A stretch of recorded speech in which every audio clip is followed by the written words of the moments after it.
also beefs of security along the Mexican border, and President Obama calls the bill a compromise, but immigration is a sensitive topic in the U.S. and faces opposition in the House. Dana Bash has more.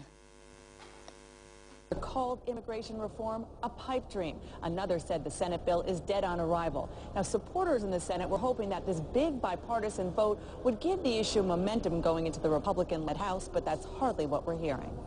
The Speaker of the House presides over the next step for immigration reform. He was non-committal at best. We're going to go through regular order. The Senate's going to pass their bill, it looks like today. We're going to go home for the recess next week and listen to our constituents. And when we get back, we're going to have a conference on July the 10th to have a discussion about the way forward. Immigration politics is tricky business for House Republicans, prone to pressure from conservative constituents to oppose any path to citizenship for illegal immigrants. John McCain gets it. He almost lost the 2008 GOP presidential nomination for supporting immigration reform.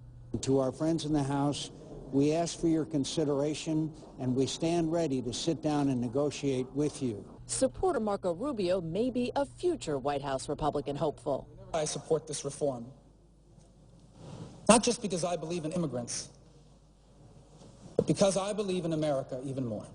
The Cuban-American used his closing argument to beat back conservative critics by humanizing the issue, talking about his own immigrant parents. Well before they ever became citizens, in their hearts, they had already become Americans.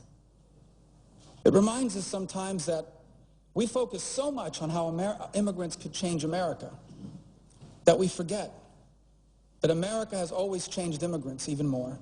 But the Republican split was on display. Opponents saying they just don't believe supporters who promised the border would be secured before illegal immigrants can earn legal status.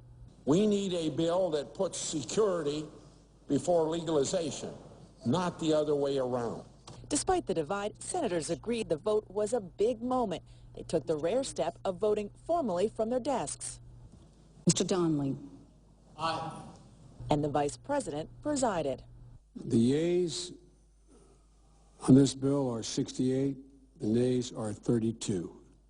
The bill as amended is passed. Republican Senator Lindsey Graham joked that 68 votes in a body so divided they can hardly agree that Sunday is a day off is significant.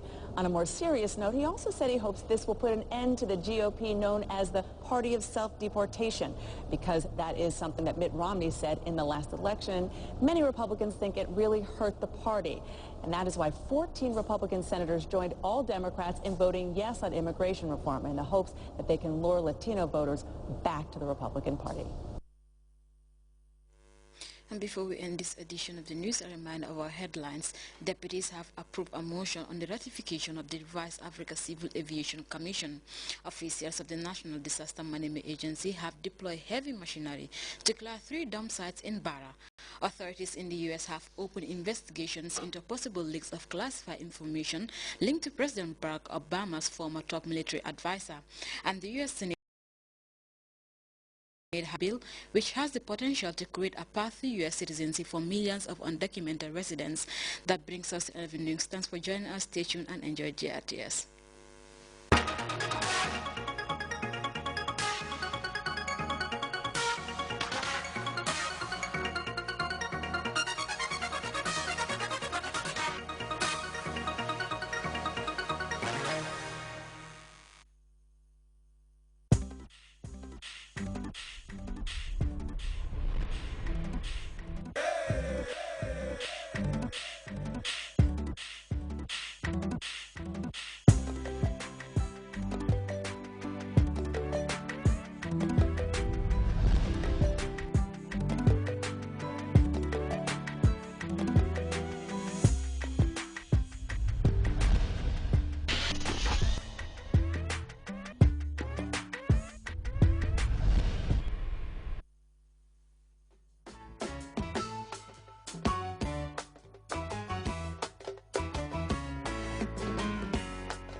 Kotuma, halibi kotuma, yeah, yai samare nuhol. Kotuma, nekomu kotuma, moi samare nuhol.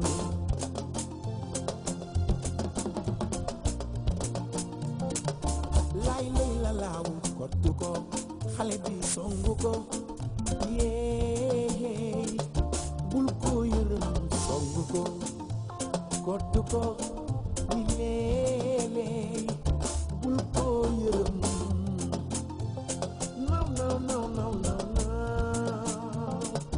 bulko yirum le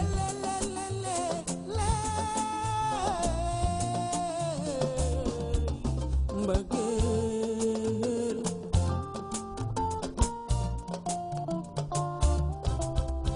babli ñu ma ci waxoon ma widdi ko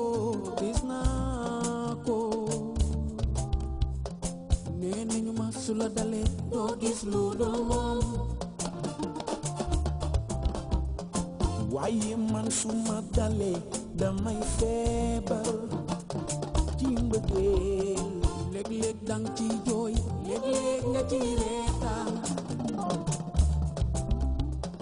gisuma ko gisul ma suñu xol yaa ngi laaj mbëggeeloo